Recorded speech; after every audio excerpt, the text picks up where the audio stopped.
Good afternoon, student. A warm welcome to online classes. I am Ravikant sir. This is WWS. Class 7, subject Social Study, lesson number 4, the Delhi Sultanate, AD 1206 to 1526. Now, previously, I am explaining the sources of the history of the Delhi Sultanate. Here are different sources, coins, here letters, here travelers, here account, okay, monuments.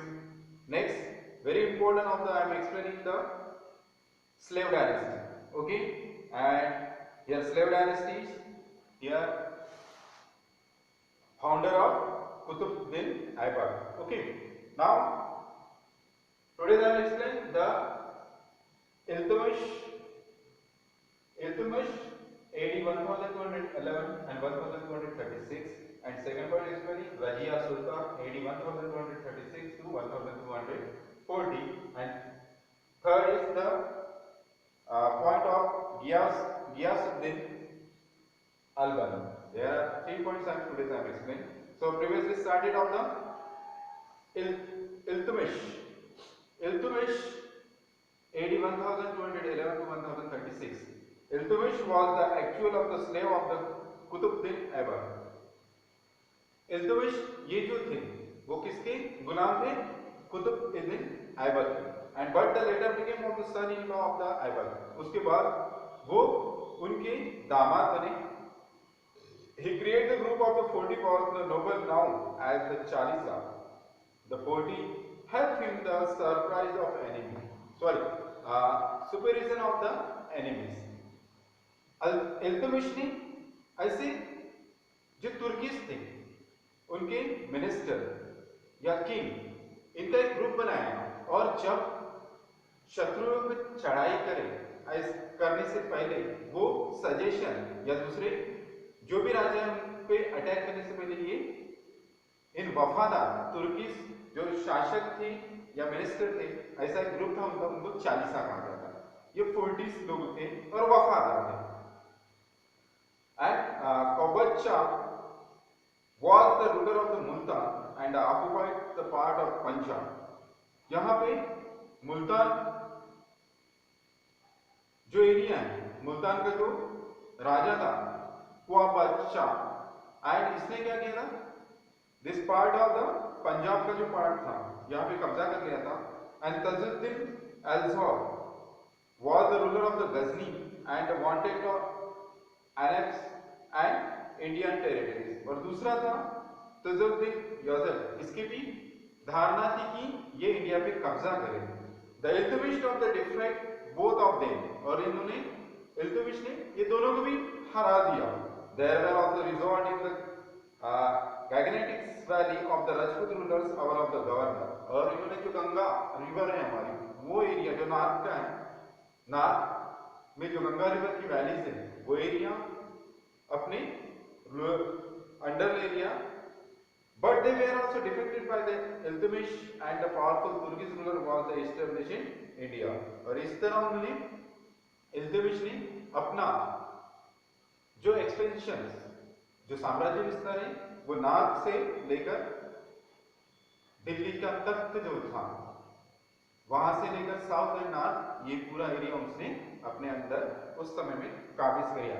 और इसी तरह 1236 में उनकी देहांत हुआ, वो मर गए. उसके बाद जो आते हैं रजिया सुल्तान, तो रजिया सुल्तान ये इल्तुमिश की लड़की थी.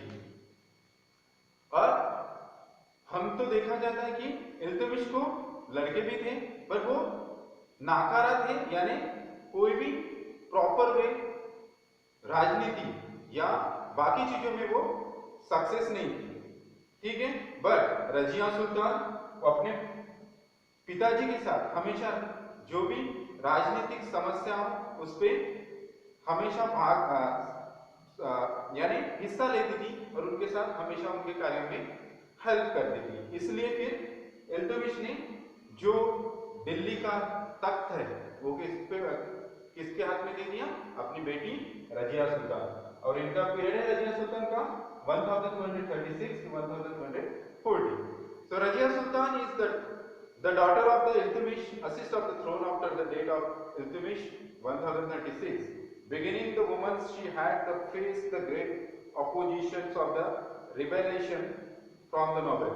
हमने देखा है कि जो तख्त का मालिक जो होता है या जो पूरे भारतवर्ष में जो दिल्ली का तख्त सबसे ज्यादा महत्वपूर्ण माना जाता था, ठीक है, और ये महत्वपूर्ण जो तख्त है वो अगर कोई वुमन्स या महिला बैठे तो वो बर्दाश्त नहीं होता था बाकी, और इसी वजह से रजिया सुल्तान के बाकी दुश्मन तैयार हो गए। She was the very brave. She rode horse and led the army of the defected. वो एक योद्धा थी, जिस तरह वो अपने आर्मीज के साथ बैटल में भी उतर के एनिमीज को हराती थी। She was however the defected of the Altunia, उन्होंने जो अल्तुनिया है उसको हराया था रजिया सुल्तान ने। And the governor of the Shihin also leader of the rebel। और यहाँ पे एक शिहिन जो लीडर था, ठीक है, कहाँ का, अल्तुनिया का, इसने भी बगावत की थी और बगावत करके उसने जो अल्तुनिया का साम्राज्य था उसने अपने हाथ में लिया। बट अल्तुनिया ने बाद में यही राज्य अपने अंडर लेके रजिया सुल्तान को भी डिफेक्ट करने के लिए उतना पावरफुल किंग था। और ये फिर रजिया सुल्तान ने सोचा कि अल्तुनिया ये बेटर किंग है, एक तो एक सरदार थे अल्तुनिया, बट उनका जो आर्मी स्किल था उसी वजह से वो एक अच्छे राजा बन सकते थे, और उनके साथ मैरिड किया जिसने, रजिया सुल्तान ने। But Razia married of the Altunia and the remain of the power, और पावरफुल जो सरदार थे अल्तुनिया उनके साथ उन्होंने शादी की। और however the 1040 she became the victims of the conspiring, but then the novel was the fool the day। जैसे वो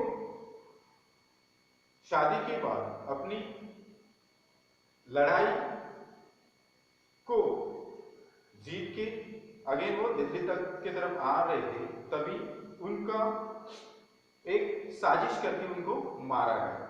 उनके पति किनको, अल्तुनिया एंड रजिया सुल्तान को मारा गया। इस तरह रजिया सुल्तान 1240 उनका कत्ल किया गया, साजिश के साथ मारा गया। उसके बाद दिल्ली तक पे ऐसा कोई भी ऐसा पावरफुल किंग बैठा नहीं, ऐसा बहुत समय गया कि वहां पे फिक्सली एक पावरफुल किंग नहीं आए। बट कुछ समय बाद यहाँ पे जो दिल्ली तक को जो सुल्तान मिले वो थे गजियाउद्दीन बलबन। गजियाउद्दीन बलबन, इनका पीरियड है 1265 to 1287। After long of the internal of the strife संघर्ष के बाद Nasiruddin Mohammad is the youngest son of the Iltutmish, assist of the throne. Iltutmish के जो सन थे, मैंने आपको पहले बताया था कि इसमें एक भी ऐसा इल्तुमिश को सन थे, बट एक भी जो राजनीतिक कार्यों में या एक ब्रेवली को गट्स होना जो किंग में, उसमें कोई नहीं थे, वो लापरवाह थे, इसलिए रजिया सुल्तान को उन्होंने दिया। बट कुछ समय लेटर, बहुत समय के बाद यहाँ पे उनका लड़का जो था वो नाम क्या था उनका, नासिरुद्दीन मोहम्मद, ये बैठा था, उसने काबिज कर लिया दिल्ली का तक। वो था 1245। He was the pleasure loving, weak and experience। ये इतना पावरफुल किंग नहीं था, लविंग था, वीक था, एक्सपीरियंस था उसको। But he left of the administration he adviser, but उसके जो एडमिनिस्ट्रेशन चलाने के लिए, ये कॉमनली सिर्फ तख्त पे बैठने वाला इल्तुमिश का लड़का था नासिरुद्दीन मोहम्मद, बट एक्चुअली जो ये तख्त के जो पॉलिटिकल लेवल से जो चलाने वाला जो शासक था वो था उसका एडवाइजर, और उसका नाम है Ghiyasuddin Balban. All the powers of the sultan were also now he is the hand, और ये सभी पावर किसके हाथ में थे, एक्चुअली जियाउद्दीन बलबन के हाथ में थे और कठपुतली कौन था? नासिरुद्दीन मोहम्मद। ये द इल्तुतमिश का लड़का था। He left off the administration with the advisor Ghiyasuddin Balbam. All the powers of the Sultan were now in his hand. For 20 years, act the life of the Prime Minister. After Nasiruddin death in the 1265, Balbam occupied the throne. उसके बाद 1265 को नासिरुद्दीन मोहम्मद की death हुई और actually जो दिल्ली का तख्त था वो कब्जा कर लिया किसने? Ghiyasuddin Album. Balbam occupied of the throne in the surprise the revolt with the iron hand and established the peace order and the country. He the check of the invention of the Mongols from the northwest. Balbam destroyed the group of the 40 each of the hand became the very powerful. He the started the Siddhas system which of the noble hand the king touched. Ground there also forehead solutions did the system of the Sadish conquered long period of time. जैसे ही गियासुद्दीन बलबन के हाथ में दिल्ली का तख्त आया, उसने फिर जो इल्तुतमिश का जो 40 तुर्की जो उसके वफादार लोग थे वो ग्रुप उसने डिस्ट्रॉय कर दिया, खुद को एक पावरफुल किंग साबित किया और खुद के रूल्स और खुद की हुकूमत उसने एस्टैब्लिश की। और बाद में उसी समय जो हिंदुस्तान पे मंगोल्स जो थे ये वो एक पावरफुल ऐसी डायनेस्टी थी और एक ग्रुप था मंगोल्स, और इसको हराने के लिए फिर गयासुद्दीन ने अपने बच्चे और एक उनका वफादार सरदार था उसको भेजा था। और इस डिफेक्ट में भी ये दोनों भी हार गए, परास्त हो गए, मंगोल को वो हरा ना सके। और यहाँ पे इस तरह गयासुद्दीन अल्बम 1265 से उन्होंने 1287 तक उनका साम्राज्य, उनकी डेथ हुई 1087 में। तो today's I am explain the Iltutmish, second I am explain Razia Sultan and the third Ghiyasuddin. ये तीनों जो कि दिल्ली की तख्त के किंग हो चुके थे और जो हमारी स्लेव डायनेस्टी में ये तीनों का बहुत इंपॉर्टेंस है। तो इस तरह हम आज के लिए इतना ही बढ़ते हैं। Thank you.